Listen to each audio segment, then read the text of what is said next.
Ja staadiumõju võtab siin Lukas Raukmann ikkagi nagu päris võistlustel, ikkagi on siin väikseid õnnetusi. Kas Tarvis kohe Saginas siin üks esimene kukkumine? Roomet Laukas ja Kaspar Laurit, kes siin kokku said.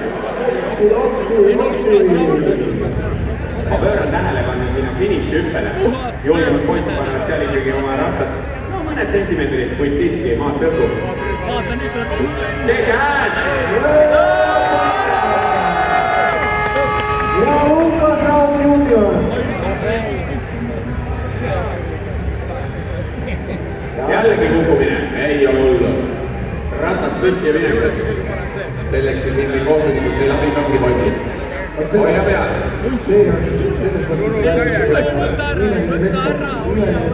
Viimali püsti ja edasi. Ja muidugi me peame tänama ju kogu seda rajapersonali, kes siin abistamas on, sellepärast, et 2 päeva ei ole ka neil lihtsad olnud. Selles mõttes, kui te nüüd sealt ülevat poolt vaatate, siis meie ametlik raja juures, kus on siis punastes...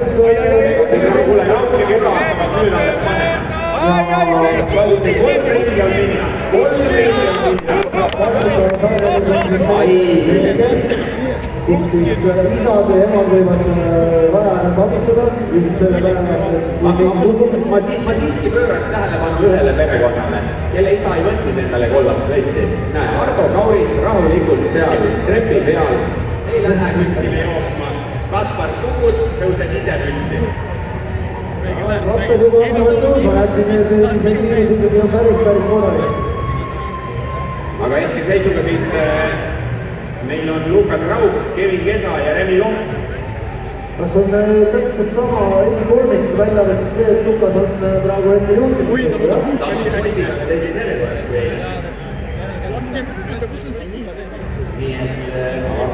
Kesa on ikkagi täitsa selja taga, eks need maha ja need hakkavad natukene varta segama.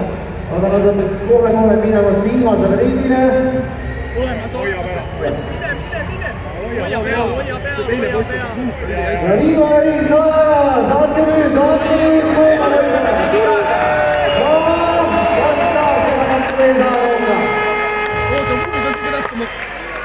Nii.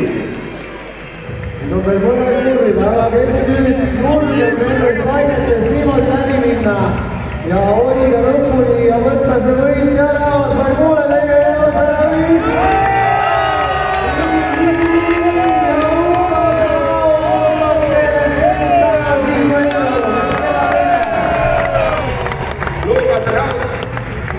Kevin Kesa ja 93 numbri alias tuleb sealt kolm Remi Lomp.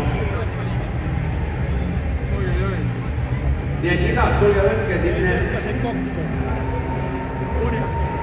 poistele siklid ära sellepärast, et top 3 poisid täna lavale poodiumile toimetama.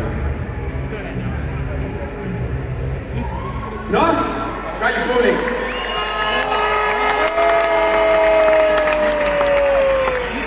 Mõned ühised aastad ja me neid poisse